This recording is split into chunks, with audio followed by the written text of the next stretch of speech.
Excel ribbon tabs got you scratching your head? Don't worry, we got you covered. Alright, let's dive in. The ribbon is that big toolbar at the top of Excel. It's divided into tabs, each with its own set of tools. First up, the Home tab. This is your go-to for basics like font, alignment, and number formatting. Next, there's the Insert tab. Here you can add charts, tables, pictures, and more.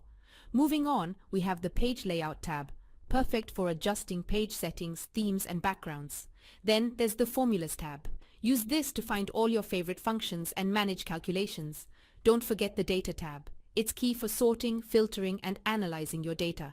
The Review tab is next. Use it to check spelling, add comments, and protect your sheet. Finally, there's the View tab. Customize your workbook's view and window settings here.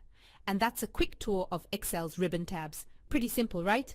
Now, you're ready to navigate like a pro. Happy excelling!